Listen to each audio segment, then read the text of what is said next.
नमस्कार, मैं डॉक्टर स्वप्निल गौतम। आज नई वीडियो और एक नया टॉपिक। आज हम बहुत महत्वपूर्ण चीज़ के बारे में बात करेंगे। सारी चीज़ें महत्वपूर्ण ही होती है, बट ये ऐसी चीज़ है जो कई बार पेशेंट्स मुझसे संपर्क करते हैं इसके बारे में, और इसके आगे क्या करना चाहिए और इसको लेकर काफ़ी ज़्यादा वो चिंतित रहते हैं। आज हम बात करने जा रहे हैं पोस्ट एक्सपोजर प्रोफाइलैक्सिस HIV के बारे में। पोस्ट एक्सपोजर जैसा नाम प्रतीत होता है, अगर कहीं एक्सपोजर हुआ है तो उसके आगे हमें क्या करना चाहिए, हम उसकी बात करेंगे। पहले हम समझते हैं कि पोस्ट एक्सपोजर प्रोफाइलैक्सिस में दो प्रकार के होते हैं, एक ऑक्यूपेशनल और एक नॉन ऑक्यूपेशनल। ऑक्यूपेशनल जैसे नाम बताता है, आपके ऑक्यूपेशन के दौरान खासकर मेडिकल स्टाफ, पैरामेडिकल स्टाफ, कहीं आपका कोई HIV संक्रमित पेशेंट से आपका एक्सपोजर हुआ हो नीडल के द्वारा या कोई और सर्जरी या ऑपरेशन के दौरान, उसे हम ऑक्यूपेशनल एक्सपोजर करते हैं। आज हम बात करेंगे नॉन ऑक्यूपेशनल की, ये आम लोगों के बारे में। नॉन ऑक्यूपेशनल जहाँ पे सेक्सुअल कांटेक्ट या ब्लड ट्रांसफ्यूजन या मदर टू चाइल्ड ट्रांसमिशन, तो हमारा आज जो मेन फोकस होगा वो सेक्सुअल ट्रांसमिशन के बारे में होगा। इसमें दो टर्म्स को समझने की जरूरत है। एक है सोर्स। सोर्स उस व्यक्ति को कहते हैं जिनसे आपको एक्सपोजर हुआ है, और एक्सपोज जिस व्यक्ति को सोर्स से एक्सपोजर हो रहा है। तो ये दो टर्म्स हम कई बार शायद यूज करेंगे आगे। सोर्स जिससे आपको एक्सपोजर हुआ है, और एक्सपोज जिस व्यक्ति को सोर्स से संपर्क में आया हो।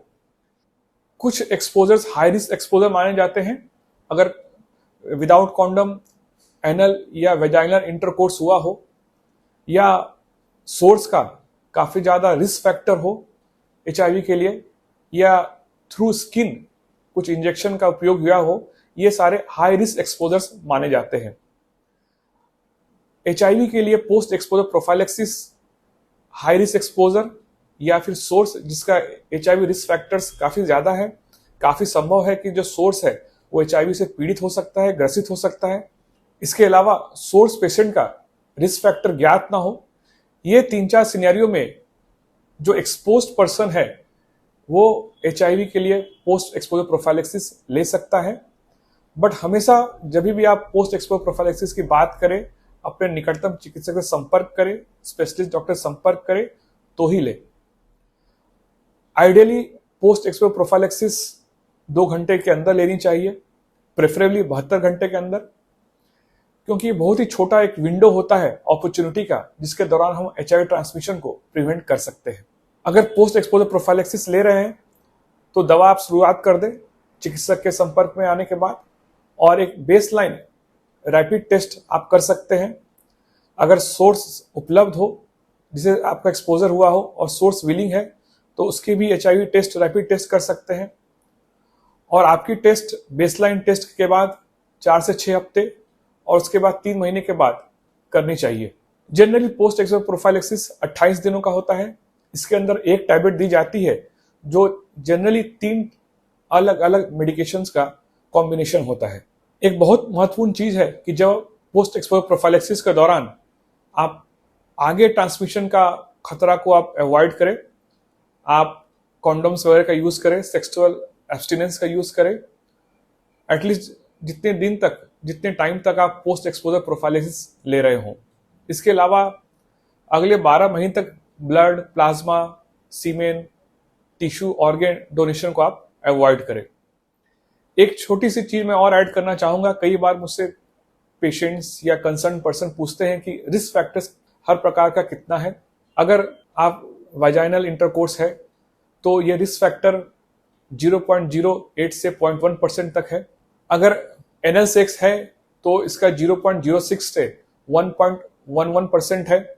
इसके अलावा अगर नीडल स्टिक इंजरी हो रही है 0.3%। अगर म्यूकस मेम्ब्रेन जैसे आंखों इत्यादि में अगर खून या कुछ छींटे गए हैं तो 0.63%। इसके अलावा सबसे ज्यादा ट्रांसमिशन खतरा होता है ब्लड ट्रांसफ्यूजन से, जो ऑलमोस्ट 90 to 100% है। तो जब भी आपको शंका हो, डाउट हो, आपको लगता है कि आपका या किसी परिचित का एक्सपोजर हुआ है ऐसे व्यक्ति से जो HIV से पीड़ित हो सकता है, जिसे HIV के रिस्क फैक्टर है, और जो HIV की दवा ले रहा हो, तो आप निकटतम डॉक्टर स्पेशलिस्ट से संपर्क करें और इसके ऊपर दवा शुरुआत करें। इसके अलावा बहुत सारे रिस्क फैक्टर्स हैं। इसके अलावा कुछ फैक्टर्स और ये डिटरमाइन करते हैं कि आपको HIV हो सकता है कि नहीं। अगर सामने के व्यक्ति का वायरल लोड कम है, मेंटेन है, तो कम चांस है कि HIV ट्रांसमिट करेगा वो। अगर सेक्सुअली ट्रांसमिटेड इन्फेक्शंस आप में है तो चांसेस है कि HIV ट्रांसमिशन बढ़ सकता है।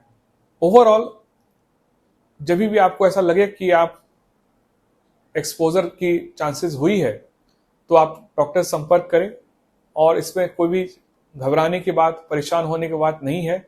इसके ऊपर इलाज और ट्रीटमेंट प्रोफाइलैक्सिस उपलब्ध है, डॉक्टर से संपर्क करके आप ले सकते हैं। अगर आपको लगता है ये हमारा वीडियो आपकी जीवन शैली में कुछ सार्थक परिवर्तन करके लेके आ रहा है तो कृपया हमारे वीडियो को लाइक एंड शेयर करें, चैनल को सब्सक्राइब करें, और कुछ भी टिप्पणी, कुछ भी कमेंट हमारे कमेंट बॉक्स में बेझिझक मेंशन करें। एक और छोटी सी बात लास्ट में मैं कहना चाहूँगा, आप में से कई लोग हमारा वीडियो देख रहे हैं, उसे पसंद भी कर रहे हैं, बट आप उसको सब्सक्राइब नहीं किया है।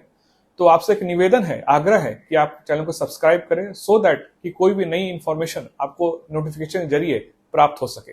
धन्यवाद।